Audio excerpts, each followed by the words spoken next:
ईश्वर को पुकारा गया है बहुत नामों से।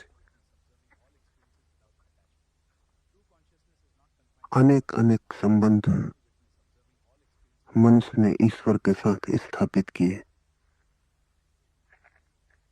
कहीं ईश्वर को पिता, कहीं माता, कहीं प्रेमी, कहीं प्रेयसी भी, कहीं मित्र, कहीं कुछ और। ऐसे बहुत नौ संबंध आदमी ने परम सत्य के साथ स्थापित करने की कोशिश की है। लेकिन उपनिषद अकेले हैं इस पूरी पृथ्वी पर जिन्होंने परमात्मा को सिर्फ कहा है दैट, वह, तत्, कोई संबंध स्थापित नहीं किया। इसे थोड़ा समझ लेना चाहिए। ये बड़ी गहरी अंतर्दृष्टि है। परमात्मा को हम प्रेम से पिता, माता पुकार सकते हैं, लेकिन उस पुकारने में समझ कम और नासमझी ज्यादा है। परमात्मा से हम कोई भी संबंध स्थापित करें वो नासमझी का है। क्यों? क्योंकि संबंध में एक अनिवार्य बात है कि दो की मौजूदगी होनी ही चाहिए। संबंध बनता ही दो से है। मैं हूं, मेरे पिता हैं तो दोनों का होना जरूरी है। मैं हूं या मेरी मां है तो दो का होना जरूरी है। परमात्मा के साथ ऐसा कोई भी संबंध सही नहीं है, ऐसा कोई भी संबंध संभव नहीं है जिसमें हम दो रह के संबंधित हो पाए। उसके साथ तो खोकर ही संबंधित हुआ जा सकता है, अलग रह के संबंधित नहीं हुआ जा सकता। इस जगत के सारे संबंध अलग रहकर ही संबंध होते हैं। परमात्मा के साथ जो संबंध है वो लीन होकर, खोकर, एक होकर स्थापित होता है। ये बड़ी उलझन की बात है। संबंध के लिए दो का होना जरूरी है। इसलिए हम ये भी कह सकते हैं कि परमात्मा से कोई संबंध कभी स्थापित नहीं हो सकता। अगर संबंध के लिए दो का होना जरूरी है तो परमात्मा से फिर कोई संबंध स्थापित नहीं हो सकता। क्योंकि परमात्मा से तो मिलन ही तब होता है जब दो मिट जाते हैं और एक रह जाता है। कबीर ने कहा है, खोजने निकला था, बहुत खोज की और तुझे नहीं पाया। खोजते खोजते खुद खो गया, तब तू मिला। वो जो खोजने निकला था, वो जब तक था तब तक तुझसे कोई मिलना न हुआ, और जब खोजते खोजते तू तो न मिला, लेकिन खोजने वाला खो गया, तब तुझसे मिलना हुआ। इसका तो मतलब यह हुआ कि मनुष्य का परमात्मा से मिलना कभी भी नहीं होता है, क्योंकि जब तक मनुष्य रहता है परमात्मा नहीं होता, और जब परमात्मा होता है तो मनुष्य नहीं होता। दोनों का मिलना कभी नहीं होता। इसलिए इस जगत के जितने संबंध हैं उनमें से कोई भी संबंध हम परमात्मा पर लागू करके भूल करते हैं। पिता से मिला जा सकता है बिना मिटे, मिटने कोई शर्त नहीं है। माता से मिला जा सकता है बिना मिटे, मिटने कोई शर्त नहीं। लेकिन परमात्मा से मिलने की बुनियादी शर्त है मिट जाना। संबंध होता है दो के बीच, और परमात्मा से संबंध होता है तब जब दो नहीं होते। इसलिए संबंध बिल्कुल उल्टा है। उपनिषदों ने परमात्मा नहीं कहा, पिता नहीं कहा, माता नहीं कहा, कोई मानवीय संबंध स्थापित नहीं किए। सब मानवीय संबंध स्थापित करना समाजशास्त्री कहते हैं एंथ्रोपोसेंट्रिक है, मानव केंद्रित है। आदमी अपने को ही थोपता चला जाता है हर चीज में। इस एंथ्रोपोसेंट्रिक, ये मानव केंद्रित जो दृष्टि है, इसे थोड़ा समझ लेना चाहिए, क्योंकि आधुनिक मनसशास्त्र, समाजशास्त्र इस शब्द से बहुत प्रभावित है और इसका बड़ा मूल्य स्वीकार करते हैं। आदमी जो कुछ भी देखता है उसमें आदमी को आरोपित कर लेता है। चांद पर बादल घिरे हों तो हम कहते हैं चांद का मुखड़ा घूंघट में छिपा। न वहां कोई मुखड़ा है और न वहां कोई घूंघट है, पर आदमी अपने अनुभव को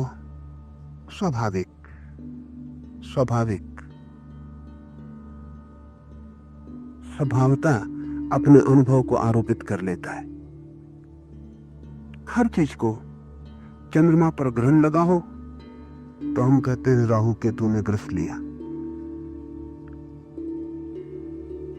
दुश्मन चंद्र के उसके पीछे पड़े।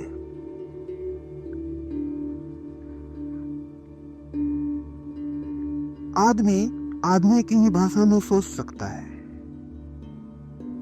इसलिए हम अपने चारों तरफ जो भी देखते हैं उसमें अपनों को आरोपित करते चले जाते हैं। पृथ्वी को हम माता कहते हैं, आरोपण है। आकाश को हम पिता कहते हैं, आरोपण है।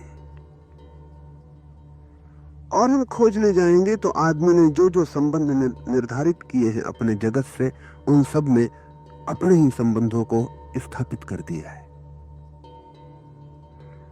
फ्रायड कहता है कि ईश्वर की जो बात है वो असल में पिता का सब्स्टिट्यूट है, परिपूरक है। बच्चा पैदा होता है, असहाय होता है, कमजोर होता है, असुरक्षित होता है। पिता वरद हस्त बन जाता है, बचाता है, बड़ा करता है, उसकी छाया में बड़ा होता है। छोटा बच्चा अपने पिता को परम शक्ति मानता है, उससे बड़ा कोई दुनिया में नहीं। इसलिए छोटे बच्चे अक्सर विवाद करते रहते हैं कि किसका पिता बड़ा है। हर बच्चा दावा करता है मेरा पिता बड़ा है, और हर बच्चे को लगता है कि उसके पिता से बड़ा और क्या हो सकता है। आखिरी अल्टीमेट जो आखिरी बात हो सकती है शक्ति की, वो पिता के हाथ में है। बचपन में बच्चा सहारा लेके बड़ा होता है पिता का। भरोसा, आस्था, आदर सब उसका पिता के प्रति होता है।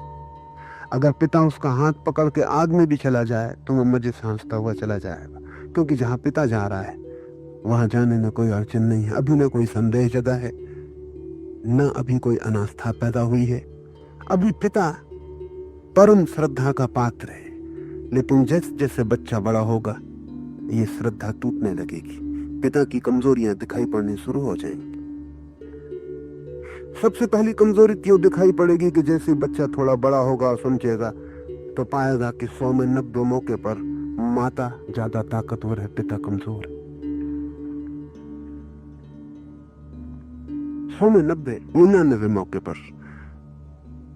पाएगा कि पिता की सब अकड़ धक्कड़ शान शौकत वो सब बाहर बाहर है। घर के भीतर वो दब के आता है, डरा हुआ आता है। उसकी श्रद्धा में पहली अड़चन हो जाएगी। फिर जैसे जैसे बड़ा होगा समझ बढ़ेगी, देखेगा कि पिता का भी बास है, जिसके सामने पिता बिल्कुल खड़ा हुआ कपता है। तो बचपन में जो श्रद्धा पोसी थी पिता के प्रति, वो पिता से हट जाएगी, खाली हो जाएगी। वो खाली श्रद्धा ही आदमी फ्रायड के हिसाब से परमात्मा पे थोपता है, कल्पित पिता पर, ताकि मन खाली न रह जाए। इसलिए आदमी परमात्मा को पिता कहते हैं कि वो परम पिता है, महान शक्तिशाली है। ख्याल रखें, बच्चे जो जो गुण पिता में बताते हैं वही गुण धार्मिक लोग परमात्मा में बताते हैं। और जैसे बच्चे लड़ते हैं कि हमारा पिता बड़ा, ऐसे हिंदू मुसलमान ईसाई लड़ते हैं कि हमारा पिता बड़ा, उसका ईश्वर बड़ा। वो सब बचकानी बातें। मगर ईश्वर की धारणा पर पिता का आरोपण ही बचकाना है। वो बच्चे की ही बुद्धि से पैदा हुआ है। तो फ्रायड ने तो कहा कि जब तक बच्चों को उनके पिता के पास बड़ा किया जाता है तब तक परमात्मा से छुटकारा बहुत मुश्किल है। वो पिता का ही रूप है। इसमें थोड़ी सच्चाई मालूम पड़ती है। क्योंकि जिन समाजों में मात्र सत्ताक व्यवस्था है, मैट्रियार्कल सोसाइटी जहां है, जहां मां प्रधान है और पिता गौण है, वहां कोई परमात्मा को पिता नहीं कहता, वहां परमात्मा को माता कहा जाता है। इससे बात जाहिर होती है कि फर्क, जैसे काली के पूजक हैं, वो मां के रूप में देखते हैं परमात्मा को, पिता के रूप में नहीं। ये काली के पूजक मात्र सत्ताक समाज से आते हैं, जहां मां प्रधान है, जहां पिता गौण है। अभी भी समाज है जमीन पर जहां मां प्रधान है और पिता गौण है। उन सभी समाजों में ईश्वर की धारणा मां की है, पिता की नहीं है। इससे फ्राइड की बात को थोड़ा सहारा मिलता है कि बचपन में कोई धारणा निर्मित होती है, और बचपन बहुत कीमती क्षण है, क्योंकि बचपन में जो भी बन जाता है ढांचा, पैटर्न चित्त का, उसमें जब भी कमी होती तो बेचैनी मालूम पड़ती, उस कमी को पूरा करना जरूरी हो जाता है। और आदमी जिंदगी भर अपने बचपन में बनाए हुए ढांचे को पूरा करने की कोशिश करता रहता है। इससे एक और मजेदार बात आपको ख्याल में लेनी चाहिए। जिन समाजों में परिवार उखड़ गया है, जैसे आज अमेरिका में परिवार उखड़ा हो गया है, जड़ें टूट गई हैं, न बच्चों को पिता की फिक्र है, न माँ की, न माँ और बाप को बहुत फिक्र है बच्चों की, बीच का संबंध शिथिल हो गया है। उन समाजों में ईश्वर की धारणा भी शिथिल हो जाती है। जहां परिवार डगमगाएगा वहां परमात्मा भी डगमगा जाता है, वहां नास्तिकता फैल जाती। जो समाजों में पिता का बल बहुत प्रगाढ़ है और पिता की आज्ञा सर्वोपरि है और अनुशासन सुनिश्चित है, उन समाजों में नास्तिकता पैदा नहीं होती। तो फ्रायड इससे जो निष्कर्ष निकालता है वो अद्भुत है, लेकिन आधे सच है। उसकी इस बात में सच्चाई है कि परमात्मा में पिता देखना ये मनुष्य के मानसिक अभाव को भरने की चेष्टा है। लेकिन फ्रायड कहता है बस परमात्मा इतना ही है, यह भूल हो जाती। आदमी पृथ्वी को माता कहे ये आदमी की बात है, लेकिन पृथ्वी को माता कहने से पृथ्वी नहीं हो जाती। आदमी परमात्मा को पिता कहे, माता कहे, जो कहना चाहे कहे, ये उसके परिवार, उसके बचपन, उसके मनस का विस्तार हो सकता है, लेकिन जिस पर यह विस्तार होता है वो परमात्मा गलत नहीं हो जाता।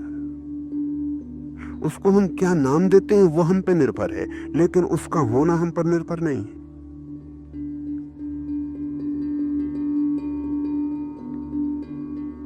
उपनिषद को अगर फ्रायड जानता होता तो बड़ी मुश्किल में पड़ता, क्योंकि उपनिषद कोई संबंध ही निर्मित नहीं करता। फ्रायड ने अगर उपनिषद पढ़े होते तो आधुनिक मनोविज्ञान की कथा दूसरी होती, क्योंकि फ्रायड ईमानदार आदमी था। और अगर उसे ये पता भी चल जाता कि कोई एक ऐसी परंपरा भी है विचार की, चिंतना की, अनुभव की, जो किसी तरह का संबंध ईश्वर से निर्धारित नहीं करती, बिल्कुल इम्पर्सनल शब्द का उपयोग करती, तख्त, ईश्वर यानी वह, दैट, इससे ज्यादा इम्पर्सनल संबोधन, निर्वैयक्तिक संबोधन दूसरा नहीं हो सकता। तो फ्रायड को तब बड़ी मुश्किल होती कि ये कौन लोग हैं जिन्होंने वह कहा ईश्वर को। वह का मतलब कोई नाम नहीं दिया, सिर्फ इशारा किया। वह कोई नाम नहीं है, सिर्फ इशारा है, सिर्फ अंगुली निर्देश है। निश्चित ही बचपन के किसी अभाव से ये बात पैदा नहीं हो सकती। वह माँ का ख्याल आ सकता है, पिता का ख्याल आ सकता है, लेकिन वह, इसका बचपन के मनोविज्ञान से कोई भी संबंध नहीं। सच तो यह है, इसका कोई भी संबंध मनुष्य से नहीं, इसका कोई भी संबंध मनोविज्ञान से नहीं। इसका संबंध तो मन के पार जो गए हैं उनके अनुभव से है, मनुष्य के पार जो गए हैं उनके अनुभव से। ये मनुष्य और मन शब्द को भी समझ लेना चाहिए। हमने इस मुल्क में मनुष्य कहा है आदमी को, सिर्फ इसीलिए कहा है कि जो मन से घिरा है, जो मन में ही जी रहा है, मन ही जिसका ओरिएंटेशन है, मन से ही जो रस पाता है, इसलिए हमने उसे मनुष्य कहा है। अंग्रेजी का मैन भी मन का ही रूपांतरण है और संस्कृत के ही शब्द की यात्रा है।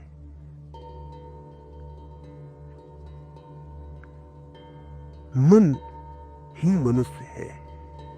जहां मन का अतिक्रमण होता है वहां मनुष्यता का भी अतिक्रमण हो जाता है। ये उन लोगों का वक्तव्य है जो मनुष्य के पार गए, मन के पार गए और उन्होंने इशारा किया हुआ है।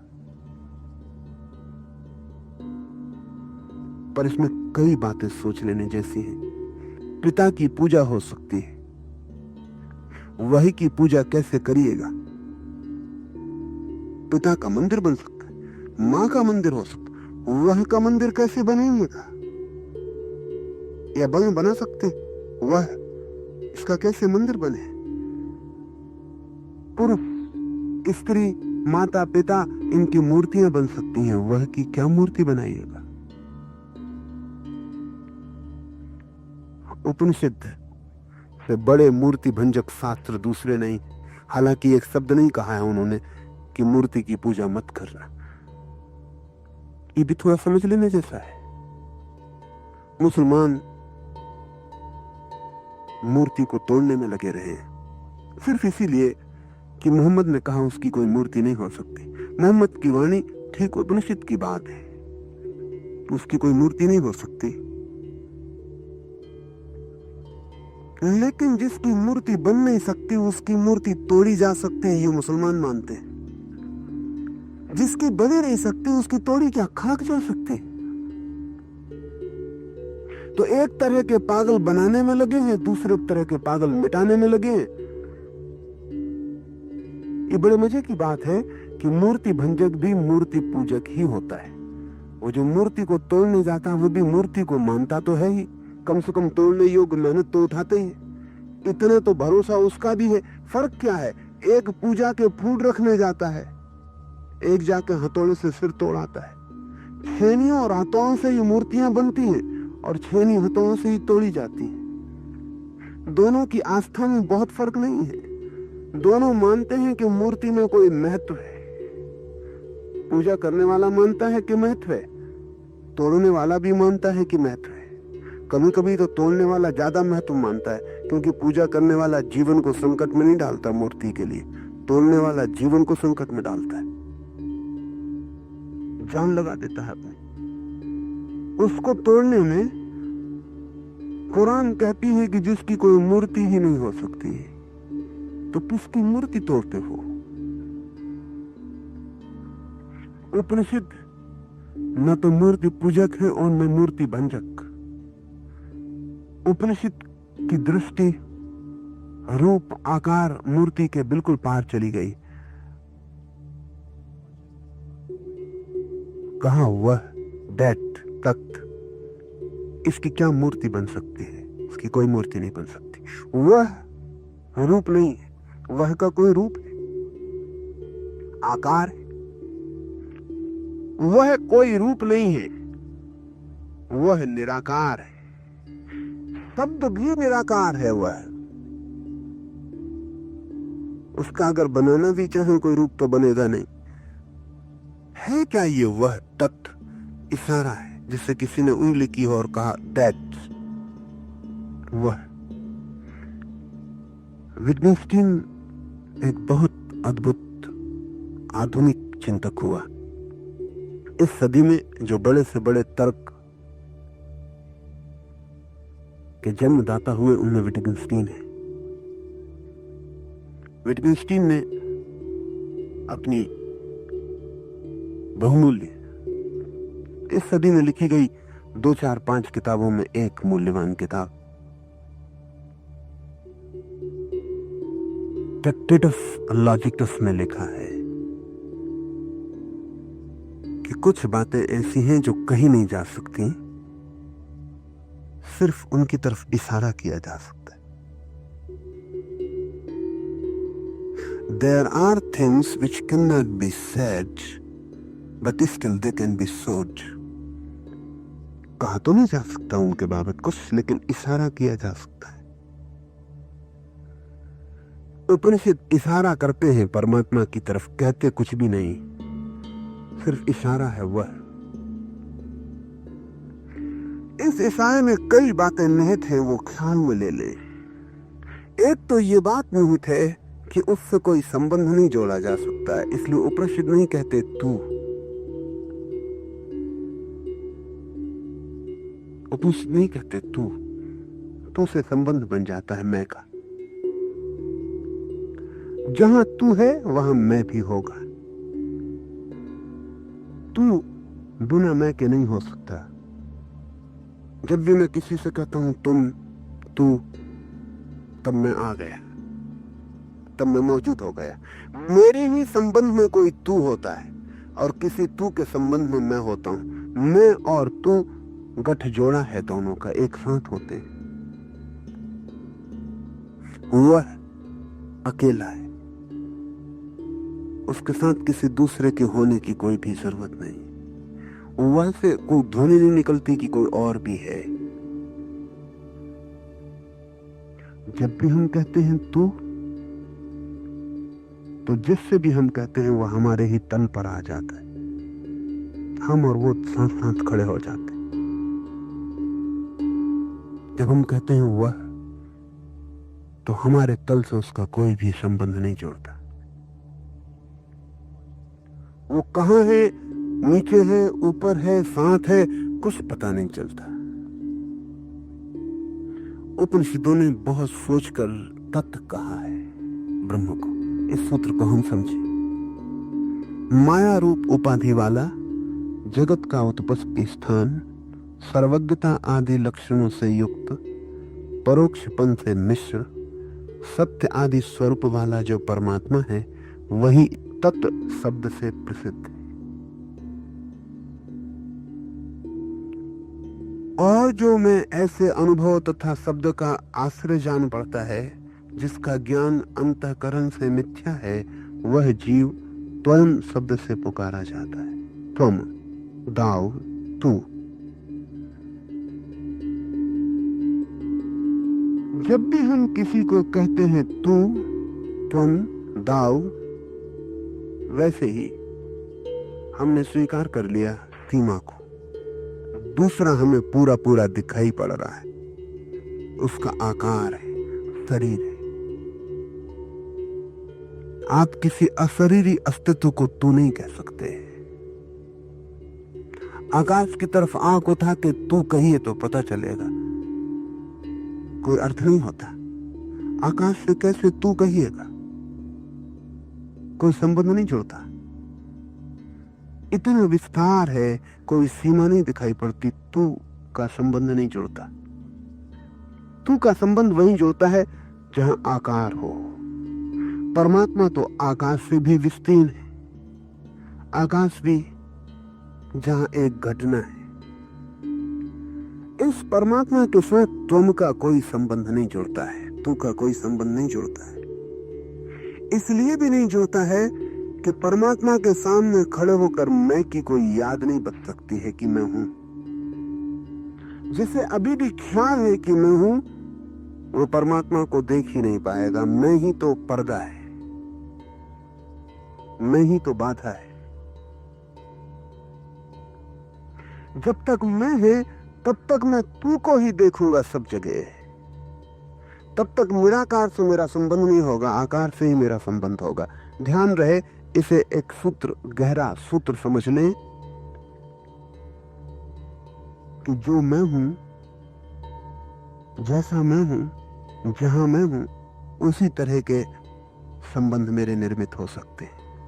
अगर मैं मानता हूं मैं शरीर हूं, तो मेरे संबंध केवल उनसे ही हो सकते हैं जो शरीर है। अगर मैं मानता हूं कि मैं मन हूं, तो मेरे संबंध उनसे होंगे जो मानते हैं कि मन है। अगर मैं मानता हूं कि मैं चेतना हूं, तो मेरे संबंध उनसे हो सकेंगे जो मानते हैं कि वे चैतन्य। अगर मैं परमात्मा से संबंध जोड़ना चाहता हूं, तो मुझे परमात्मा की तरह ही शून्य और निराकार हो जाना पड़ेगा, जहां मैं की कोई ध्वनि भी न उठती हो, क्योंकि मैं आकार देता है। वहां सब शून्य होगा, तो ही मैं शून्य से जुड़ पाऊंगा। निराकार भीतर में हो जाऊं तो ही बाहर के निराकार से जुड़ पाऊंगा। जिससे जुड़ना हो वैसे ही हो जाने के सिवाय और कोई उपाय नहीं। जिसको खोजना हो वैसे ही बन जाने के सिवाय और कोई उपाय नहीं। दो शब्द, तत् और त्वम। जीव को हम कहते हैं त्वम, उस चेतना को जो शरीर में गिरी है, सीमित है, और उस चेतना को हम कहते हैं तत्, जो सब सीमाओं के पार विस्तीर्ण है, असीम। बूंद को हम कहते हैं त्वम और सागर को हम कहते हैं तत्। अणु को हम कहते हैं त्वम और विराट को हम कहते हैं तत्। जो क्षुद्र है उसे हम कहते हैं त्वम और जो विराट है उसे हम कहते हैं तत्। ये तत् पर, वह पर, तैट पर क्यों इतना आग्रह उपनिषदों का है?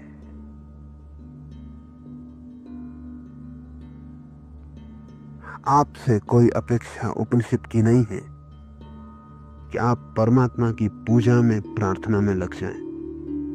नहीं, उपनिषद की अपेक्षा आपसे कोई परमात्मा की भक्ति करने के लिए नहीं है। उपनिषद की अपेक्षा तो आपसे है कि आप परमात्मा हो जाएं। इस फर्क को थोड़ा ठीक समझ लें। उपनिषद की महत्वाकांक्षा अंतिम है, चरम। इससे बड़ी कोई महत्वाकांक्षा जगत में कभी पैदा नहीं हुई। आप परमात्मा की पूजा करें, प्रार्थना करें, भक्ति करें, उपनिषद इससे राजी नहीं। उपनिषद कहता है जब तक परमात्मा ही ना हो जाए तब तक परम सत्य हाथ नहीं लगता है। उपनिषद मानता है कि परमात्मा हुए बिना नियति पूरी नहीं होती है। वह का मतलब है कि हम कोई पूजा का, कोई भक्ति का संबंध परमात्मा से जोड़ने नहीं जा रहे। वह से संबंध जोड़ा भी नहीं जा सकता। हम सब संबंध छोड़ने जा रहे हैं। हम अंत में अपने को भी छोड़ देंगे ताकि संबंध होने वाला ही ना रहे और संबंध भी ना हो सके, और अंततः हम वही हो जाएंगे जिसको हमने वह कहकर पुकारा है। इसलिए बात कठिन भी हो जाती, क्योंकि धर्म से हमारी धारणा आमतौर से होती है भक्ति की, धारणा आमतौर से होती है पूजा प्रार्थना की, स्तुति की। उपनिषद की धर्म से धारणा पूजा स्तुति प्रार्थना की बिल्कुल नहीं है। उपनिषद की धारणा है प्रत्येक व्यक्ति में छिपा हुआ वह तत्व, उसको उघाड़ने, उद्घाटित करने की। उपनिषद धर्म का विज्ञान है। जैसे विज्ञान पदार्थ के भीतर छिपे हुए सत्य को खोजता है, जैसे विज्ञान पदार्थ को तोड़ता है, अणु अणु को तोड़ता है और उसके भीतर छिपी हुई ऊर्जा का पता लगाता है, नियम की खोज करता है, किस नियम के आधार पर पदार्थ चल रहा है इसका अन्वेषण करता है, वैसे ही उपनिषद चेतना के अणु अणु में प्रवेश करते हैं और चैतन्य का क्या नियम है और चैतन्य कैसे जगत में गतिमान है, कैसे स्थिर है, कैसे छिपा, कैसे प्रकट है, इसकी खोज करते हैं। विज्ञान की भाषा है उपनिषद की भाषा। अगर एक वैज्ञानिक हाइड्रोजन खोज लेता है या एक वैज्ञानिक एटॉमिक एनर्जी खोज लेता है तो ऐसा नहीं कहता कि एटॉमिक एनर्जी मेरी माँ है कि मेरी पिता है, कोई संबंध नहीं जोड़ता। वह एक नियम है जो उसने खोज लिया, उससे कोई संबंध बनाने की बात नहीं, उससे कोई राग की भाषा नहीं निर्मित करता। और विज्ञान राग की भाषा निर्मित करे तो विज्ञान ना रह जाए। राग संबंध अवैज्ञानिक है, विकृत करेगा सत्य को, इसलिए दूर तटस्थ खड़े रहकर संबंध, विज्ञान के सत्य को देखना होगा वैज्ञानिक को। कोई निकट जाके अपना आत्मीय संबंध निर्मित नहीं करना है। उपनिषद भी विज्ञान की भाषा बोलते हैं, तो कहते हैं वह, कोई संबंध नहीं जोड़ते, अपने को अलग रख लेते हैं, दूर हटा लेते हैं। जब उपनिषद कहता है वह, तो हमें पता भी नहीं चलता कौन कह रहा है। जब कोई कहता है पिता, परम पिता है परमात्मा, तो हमें पता चलता है कौन कह रहा है। कोई जिसकी पिता की वासना पूरी नहीं हुई, कोई जिसका पुत्रपन अधूरा रह गया, कोई जिसे माँ बाप का प्यार न मिला हो, कोई जिसे ज्यादा प्यार मिल गया हो और अपच हो गया हो, लेकिन कोई जिसके संबंध में पिता और जिसके संबंध में कहीं न कहीं कोई अड़चन हो गई,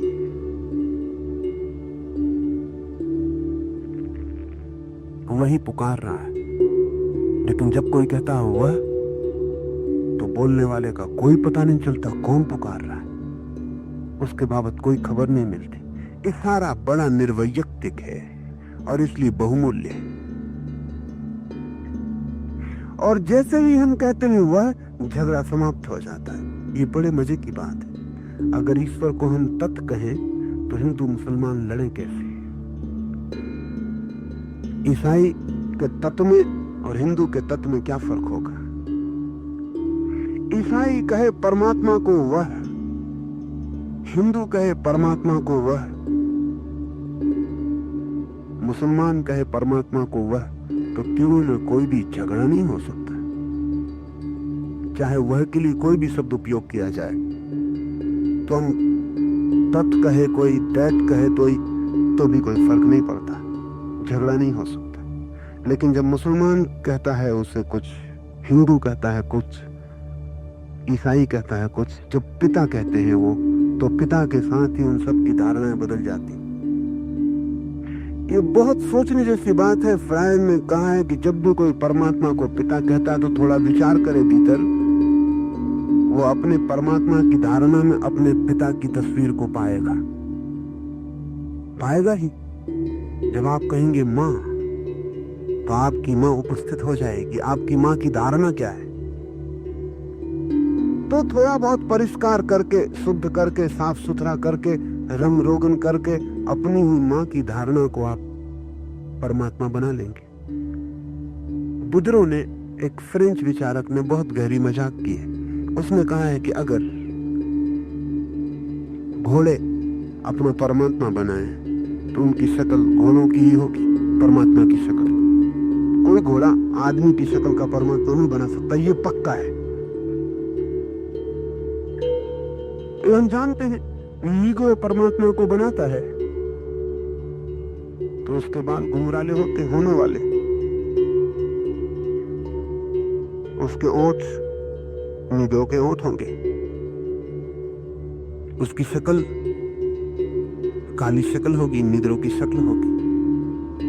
मुनि परमात्मा की शक्ल बनाते हैं तो गाल की हड्डियां निकली हुई होंगी ही, क्योंकि परमात्मा और चीनी ना हो, यह भी हो सकता। हमारी ही धारणा तो हम आरोपित करेंगे। अंग्रेज कभी कल्पना कर सकते हैं काले परमात्मा की? कोई उपाय नहीं। हिंदुओं ने परमात्मा की जो कल्पना की वो आप देखते, कृष्ण है, राम है, सब श्याम वर्ण। श्याम वर्ण हिंदुओं के मन में खूब सौंदर्य का प्रतीक रहा है, रहेगा। नाक नक्शा आप देखते हैं, वो जो हिंदू चित्त की धारणा है सौंदर्य की, वही राम और कृष्ण पर रहेगी, होगी। आपने राम, कृष्ण, क्राइस्ट, मोहम्मद, कभी ख्याल किया कि इनके कान बहुत बड़े बड़े नहीं, छोटे? लेकिन आपने बुद्ध, महावीर, इनकी मूर्तियां देखी, कान कंधे को छूते। क्योंकि जैनों और बौद्धों की धारणा है कि जो तीर्थंकर होता है उसका कान कंधे को छूता है। इसका कुल कारण इतना ही मालूम होता है कि उनका जो पहला तीर्थंकर है जैनों का, उसके कान लंबे रहे होंगे, कंधों को छुए होंगे, फिर वो धारणा बन गई। और ये मानने का कोई कारण नहीं है कि 24 ही 3 थकनों के कानून में कंधे को छुआ होगा। लेकिन एक दफा धारणा बन जाए तो फिर मूर्तियां धारणा के अनुसार बनती हैं, व्यक्तियों के अनुसार नहीं बनती। इसलिए अगर आप जैनों की 24 मूर्तियों को देखें तो आप बता नहीं सकते कि कौन मूर्ति महावीर की, कौन सी पार्श्व की, कौन सी नेमी की, कोई नहीं बता सकते जब तक कि नीचे का आप प्रतीक न देखें कि चिन्ह किसका बना है। मूर्तियां सब एक जैसी, एक धारणा तय हो जाती, फिर उस धारणा के अनुसार हम चलते और जीते। हमारे सब परमात्मा हमारी धारणाओं से निर्मित हो जाते, लेकिन वह की कोई धारणा नहीं हो सकती। इसलिए जिस दिन दुनिया में कभी सार्वभौम धर्म का उदय होगा, उस दिन उपनिषद पहली दफा ठीक से समझे जाएंगे। उस दिन हम समझेंगे कि उपनिषदों ने पहली दफा वैज्ञानिक भाषा का प्रयोग किया है और आदमी का वो जो एंथ्रोपोसेंट्रिक, मनुष्य केंद्रित जो भाषा का जाल है, उसको बिल्कुल छोड़ दिया है, उसको हटा दिया है।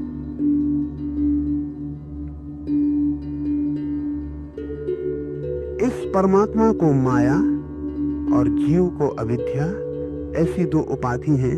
इनको त्याग करने से अखंड सच्चिदानंद परम ब्रह्म का अनुभव होता है। ये थोड़ा कठिन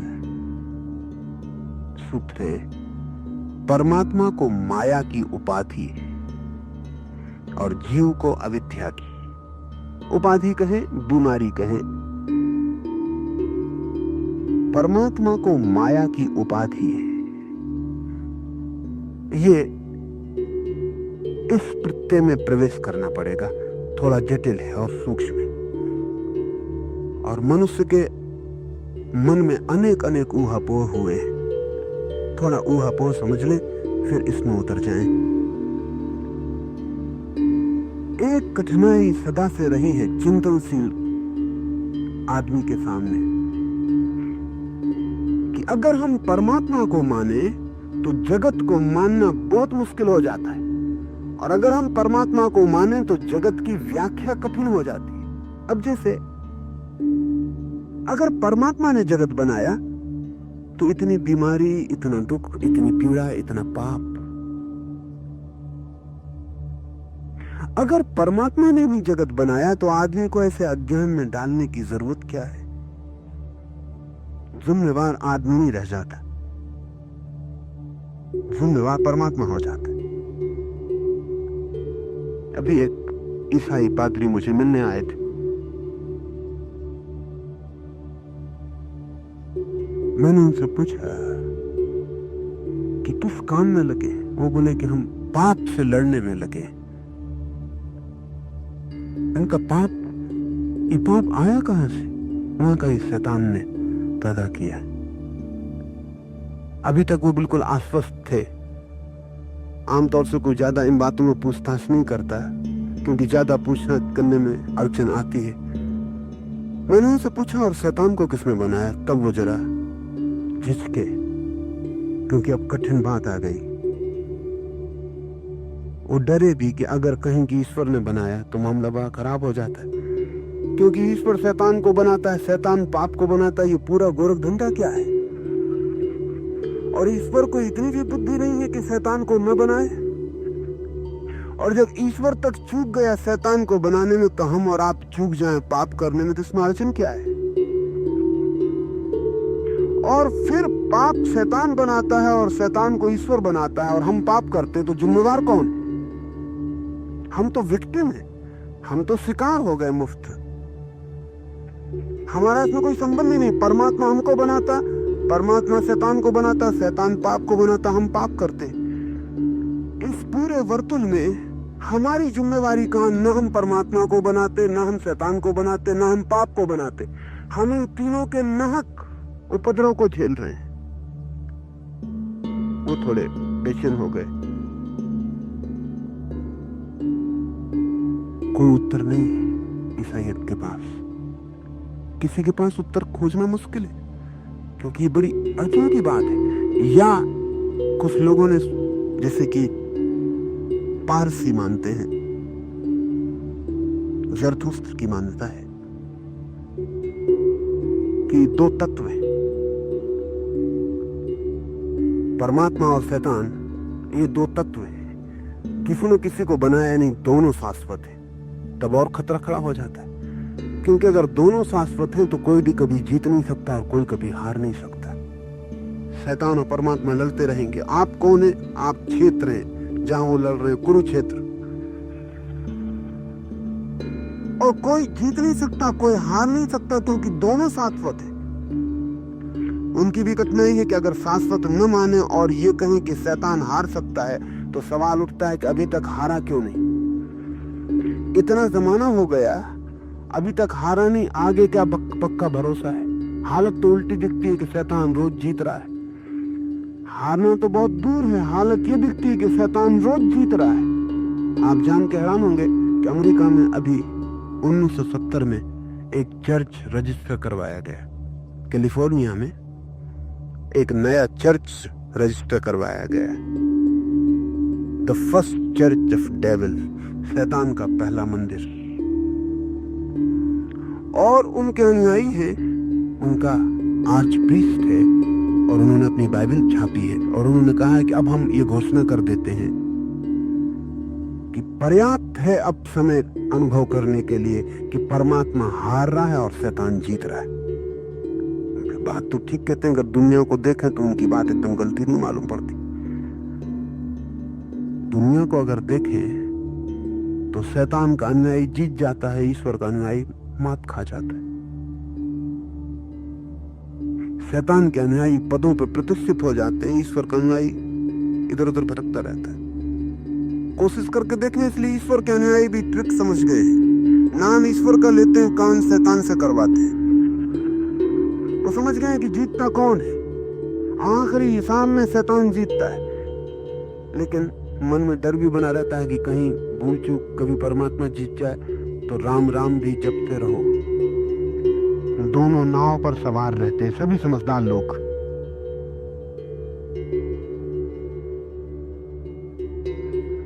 जब जरूरत होती है शैतान से काम लेते हैं, और जब कोई जरूरत नहीं होती, फुर्सत का समय होता है, तो माला फेर लेते हैं। इससे एक समझौता बना रहता है और एक बैलेंस। और फिर आखिर में क्या पता कौन जीतेगा। जगत अगर कोई खबर देता है तो शैतान के जीतने की देता है, परमात्मा की जीत तो कहीं दिखाई नहीं पड़ती। शुभ बढ़ता हुआ मालूम नहीं पड़ता, अशुभ कमता हुआ मालूम नहीं पड़ता, प्रकाश बढ़ता हुआ मालूम नहीं पड़ता, अंधकार कम होता हुआ मालूम नहीं पड़ता। तो शाश्वत माने तो अड़चन है, अगर ऐसा माने कि शाश्वत नहीं है, शैतान अंततः हारेगा, बीच में कितना ही जीते आखिर में तो हारेगा ही। लेकिन इसका भरोसा क्या है, इसकी गारंटी क्या है?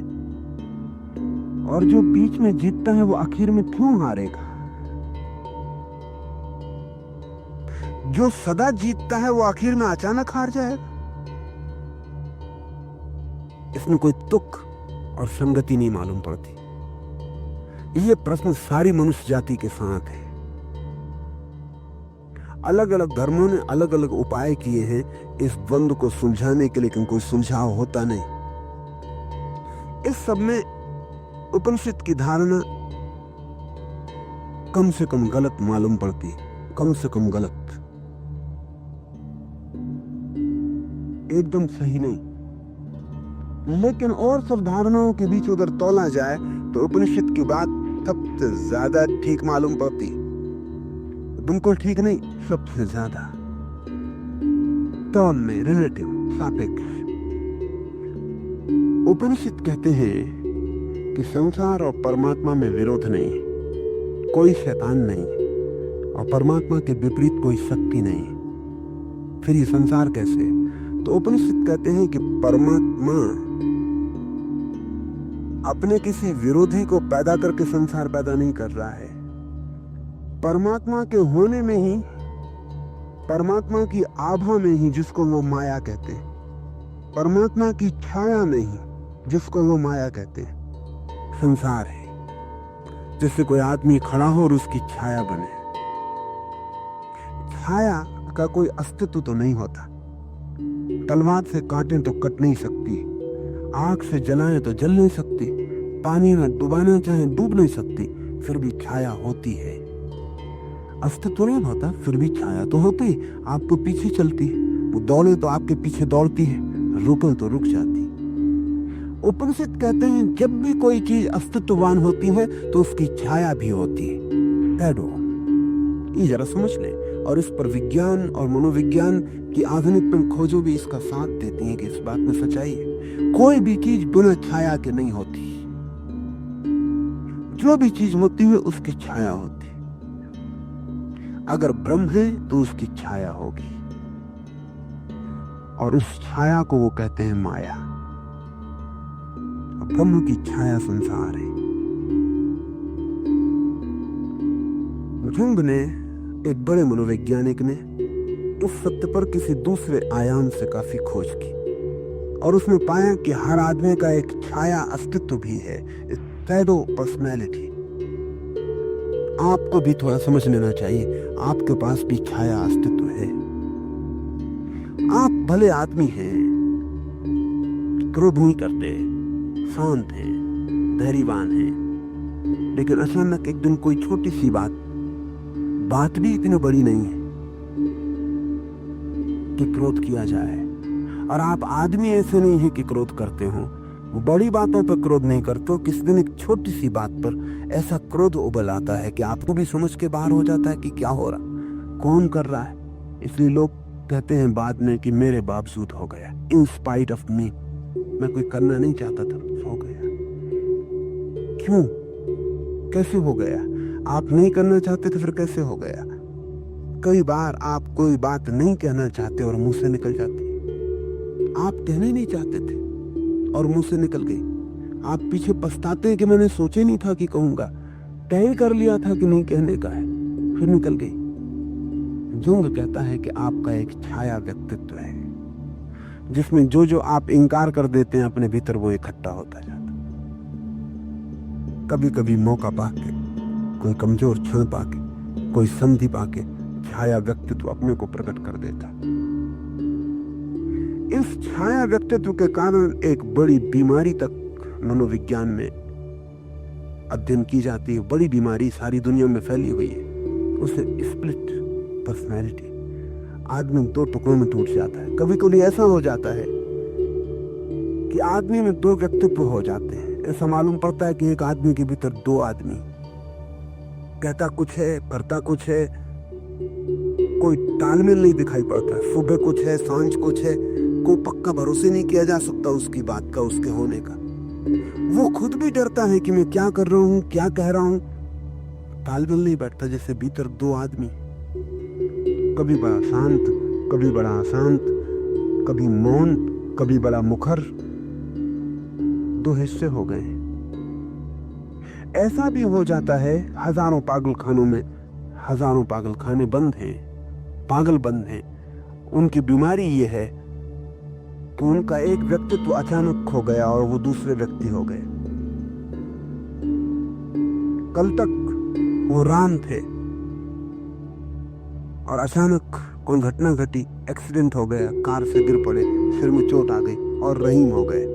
अब वो याद ही नहीं करते कि राम थे कभी, अपने पिता को नहीं पहचानते, माँ को, पत्नी को नहीं पहचानते।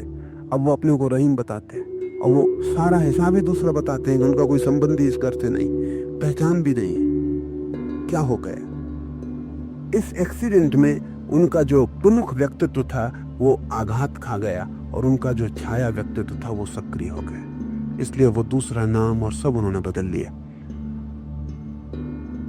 इस छाया व्यक्तित्व को ठीक भी किया जाता है इलाज से, शौक से।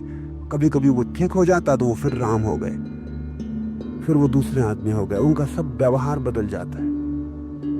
हर आदमी के भीतर छिपा हुआ ये छाया व्यक्तित्व है। इसको अगर उपनिषद की भाषा में कहें तो उपनिषद कहते हैं व्यक्ति के साथ बंधी है अविद्या, वो उसका छाया व्यक्तित्व है, और ब्रह्म के साथ बंधी है माया, वो उसका छाया व्यक्तित्व है। ब्रह्म के विपरीत नहीं है ये माया, उसकी छाया ही है, उसके होने का अनुगारी अंग है। ये संसार ब्रह्म का शत्रु नहीं है, ब्रह्म के होने का छाया अंग है। इसे हम विज्ञान की भाषा से समझे तो शायद आसान हो जाए, वैसे बात आसान नहीं है। अभी 1960 में एक आदमी को नोबेल प्राइज मिली। वो नोबेल प्राइज सबसे अनोखी है। इस आदमी को नोबेल प्राइज मिली है एंटी मैटर की खोज पर। ये शब्द बड़ा अजीब है, एंटी मैटर। इस आदमी की खोज ये है कि पदार्थ भी है जगत में और पदार्थ के विपरीत भी एक अपदार्थ है, एंटी मैटर है। और हर चीज के विपरीत चीजें हैं। कोई चीज इस जगत में बिना विपरीत के नहीं होती। जैसे प्रकाश है तो अंधेरा है, जीवन है तो मृत्यु है, गर्मी है तो सर्दी है, तो स्त्री है तो पुरुष है। जगत तो तोहरी व्यवस्था से जीता है। क्या आप सोचते हैं ऐसा कोई जगत जिसमें पुरुष न हो, स्त्रियां ही स्त्रियां हो? असंभव। क्या आप सोचते हैं ऐसा कोई जगत कि पुरुष ही पुरुष हो, स्त्रियों न हो? असंभव। तालमेल इतना गहरा है कि जब बच्चे पैदा होते हैं तो लड़के 115 पैदा होते हैं और लड़कियां 100 पैदा होती हैं। लेकिन 15 साल की उम्र तक 15 लड़के समाप्त हो जाते हैं। 100 और 100 का अनुपात बराबर हो जाता है। बायोलॉजिस्ट कहते हैं क्योंकि लड़के लड़कियों से कमजोर है इसलिए प्रकृति को ज्यादा पैदा करना पड़ता है ताकि 15 उम्र पाते पाते शादी की तो समाप्त हो जाएंगे। ये जान के आप हैरान होंगे कि बायोलॉजी के हिसाब से स्त्री ताकतवर है, पुरुष कमजोर है। पुरुष की जो ताकत है वो मस्कुलर है, बड़ा पत्थर उठा सकते हैं लेकिन बड़ा दुख नहीं झेल सकते। स्त्री की जो ताकत है वो सहनशीलता है, इसलिए स्त्रियां बड़ी बीमारियां झेल लेती हैं। और जरूरी है क्योंकि सबसे बड़ी बीमारी तो प्रसव है, वो झेल लेती है। अगर पुरुष को बच्चे पैदा करने पड़े, पुरुष कभी के आत्महत्या कर ले, इस जगत में पुरुष खोजने से नहीं मिलेगा।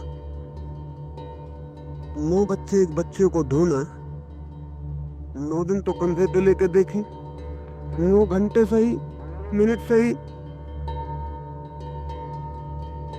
कठिन मामला है। और फिर प्रसव की पीड़ा, उतनी पीड़ा झेलने के योग्य प्रकृति स्त्री को बनाती है। मजबूत है, ताकतवर है, उसकी ताकत और ढंग की है। लड़ नहीं सकती, जोर से दौड़ नहीं सकती, इससे ये मत समझना कमजोर है।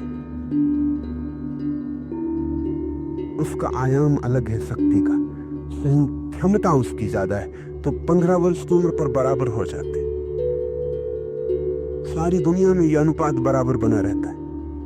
आप जान के हैरान होंगे जब युद्ध होता है तो लड़के ज्यादा कट जाते हैं। निश्चित ही लड़के जाते हैं युद्ध के मैदान पर, स्त्रियां बढ़ जाती। युद्ध के बाद के दिनों में लड़कों की पैदावार बढ़ जाती, लड़कियों की कम हो जाती।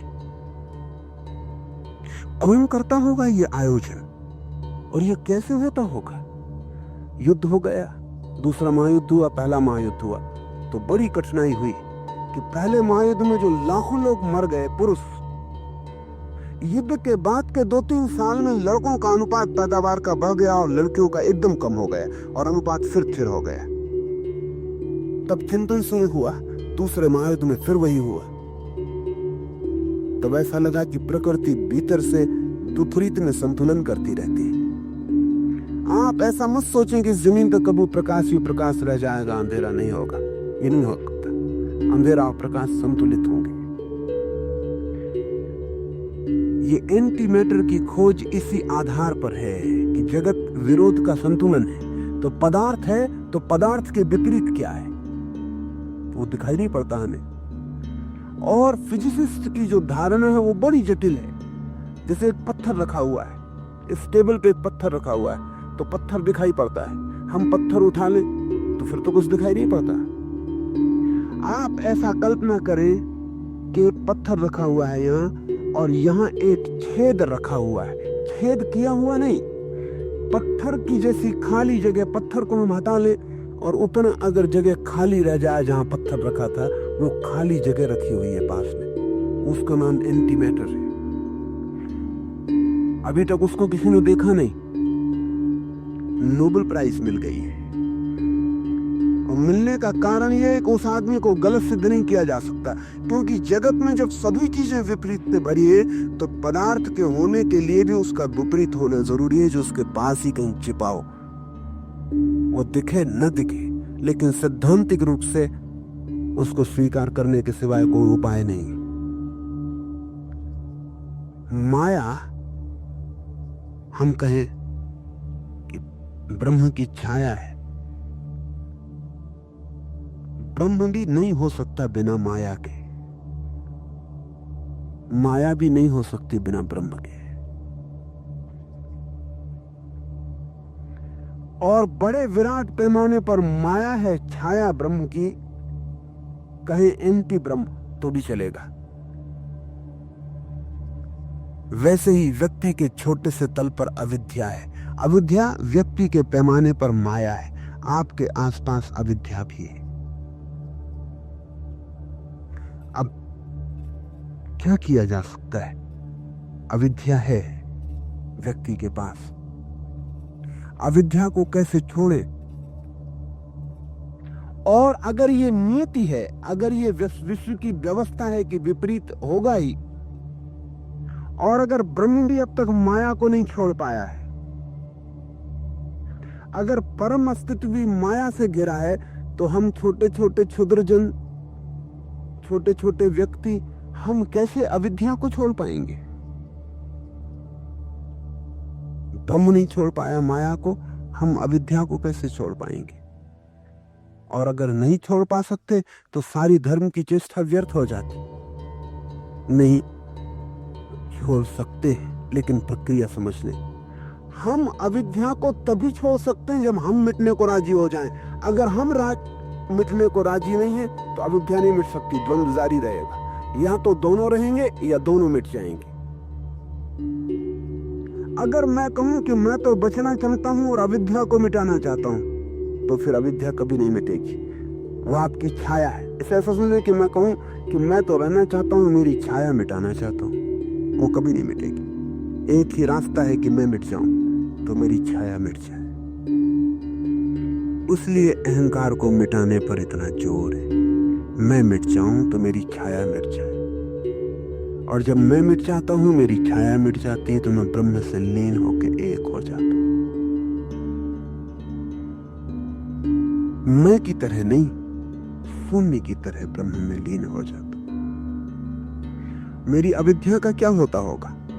जब मैं मिटता हूं, मैं ब्रह्म में लीन हो जाता हूं, मेरी अविद्या माया में लीन हो जाती है। मैं खो जाता हूं ब्रह्म में, अविद्या खो जाती है माया में।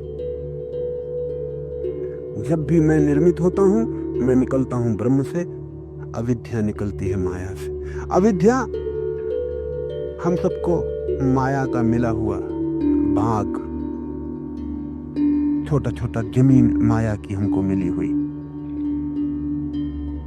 माया दुख देती है, अविद्या पीड़ा देती है, इसलिए हम छूटना चाहते हैं। ब्रह्म को पीड़ा नहीं देती होगी, ब्रह्म नहीं छूटना चाहता होगा। ब्रह्म से मतलब कोई व्यक्ति नहीं, ये विराट अस्तित्व, इसको पीड़ा नहीं होती होगी, ये नहीं छूटना चाहता होगा। हमें पीड़ा होती है, हम छूटना चाहते हैं, ब्रह्म नहीं छूटना चाहता होगा। ब्रह्म के तल पर समस्त स्वीकार है, ब्रह्म के तल पर माया का होना स्वीकृत है, उसका कोई इंकार नहीं है, उसका कोई इंकार नहीं है।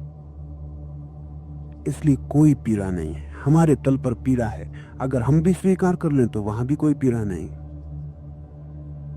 मेरे हाथ में चोट लगे तो पीड़ा चोट से नहीं होती, पीड़ा होती इस बात से कि चोट नहीं लगनी चाहिए।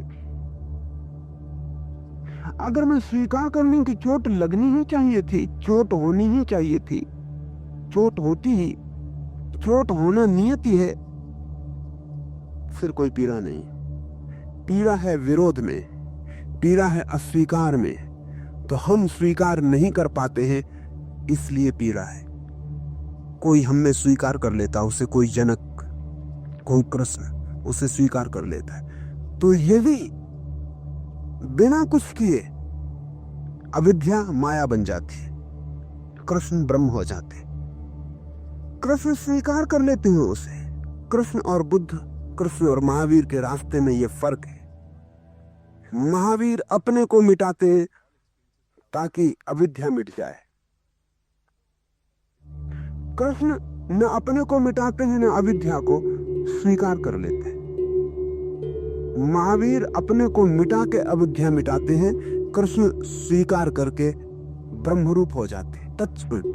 क्योंकि जब ब्रह्म माया नहीं मिटा रहा है और स्वीकार कर रहा है तो कृष्ण भी स्वीकार कर देते। इसलिए कृष्ण को हमने पूर्ण अवतार कहा है। कोई अस्वीकार नहीं है वहां, इसलिए पूर्णता है। जरा सा भी अस्वीकार हो अपूर्णता हो जाती।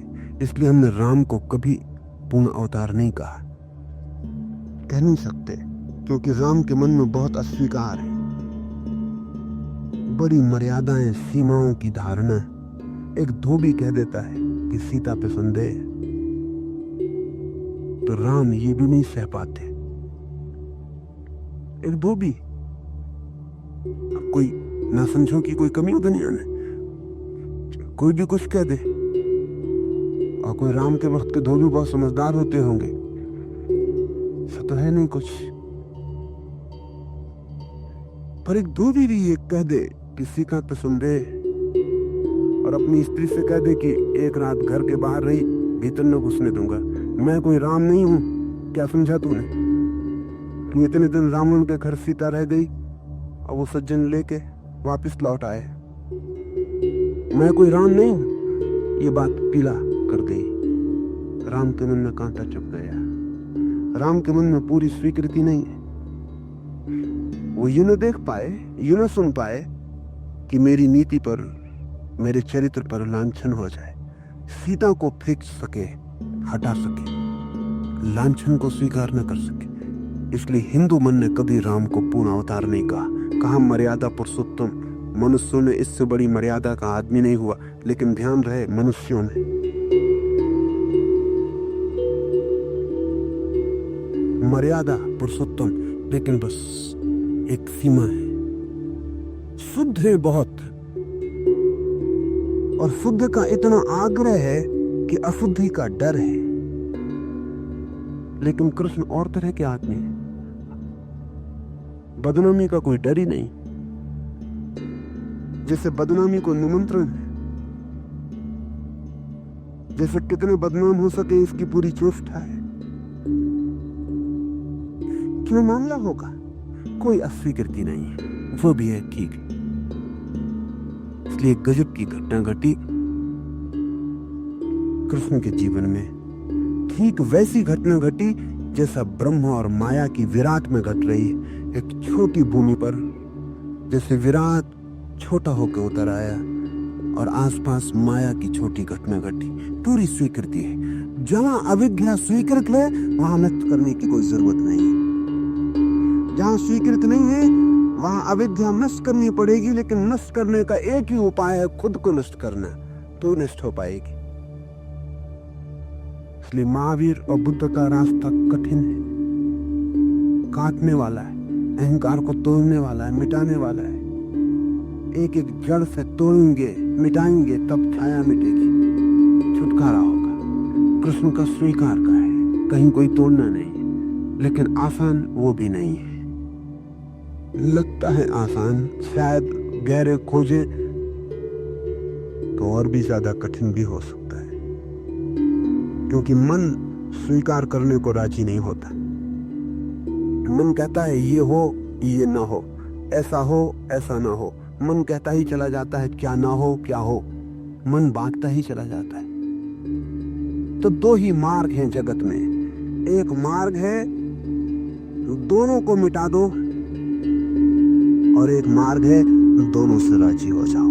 दोनों हालत में छुटकारा हो जाता है।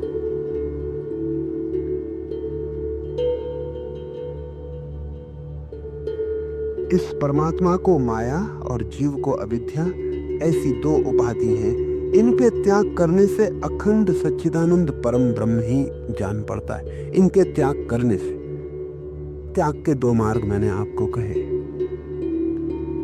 एक मार्ग है मिट जाए, अविद्या मिट जाए, एक मार्ग है, राजी हो जाए, स्वीकार कर ले, जो है उसको बाहर जाने की आकांक्षा छोड़ दे, जैसा है उसमें रत्तू भर फर्क करने का विचार न करे, तो भी जो शेष रह जाता है वो सच्चिदानंद ब्रह्म।